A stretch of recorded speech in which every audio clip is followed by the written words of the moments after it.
Rasain hujatan itu. Sule belak-belakan kuliti isu Putri Delina jadi biang kerok rumah tangganya. Sedih.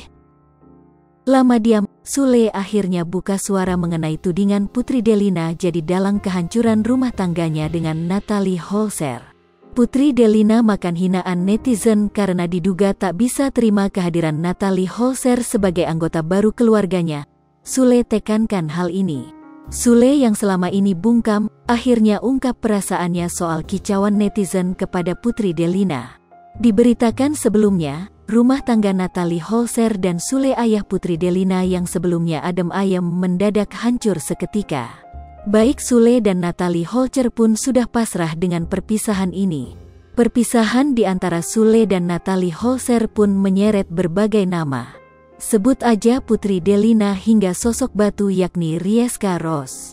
Putri Delina makan hinaan karena disebut jadi batu kerikil yang jadi dalang kehancuran rumah tangga Natalie Holzer dan Sule. Putri Delina hancur dicecar oleh netizen yang merasa kasihan dengan nasib Natalie Holzer. Baru-baru ini, Sule pun buka suara terkait dengan hujatan yang dilayangkan pada anaknya itu. Melansir kanal YouTube Ruang Interogasi pada Kamis, tanggal 8 September tahun 2022, Sule pun mengaku sengaja tidak buka suara saat itu. Hal itu menurut Sule justru akan memperkeruh suasana. Kalau gua waktu itu gua bersuara gua takutnya gue disangkanya gue pembenaran, ujarnya. Disangka, membela gitu loh, sambungnya. Meski situasi sempat memanas, Sule pun mengaku hanya bisa pasrah. Dirinya bak menunggu kabar heboh itu bisa mereda dengan sendirinya.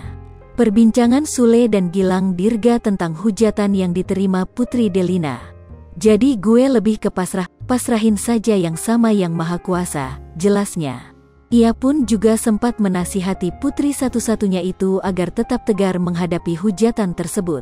Artinya ketika putri, ini terutama putri juga ada sedih, nangis, gue ngomong, gue selalu bilang put sabar, kata Sule. Memang hidup tuh ya seperti ini, jangan kita terus-terusan pengin benar, kita pengin ibaratnya membela diri, sambungnya. Bahkan, Sule sempat mengatakan agar sang putri merasakan hujatan yang diterimanya. Coba rasain hujatan itu, kata dia. Hai pemirsa Sri Popo TV, jangan lupa komen, like, dan subscribe, serta tonton terus berita-berita terupdate lainnya.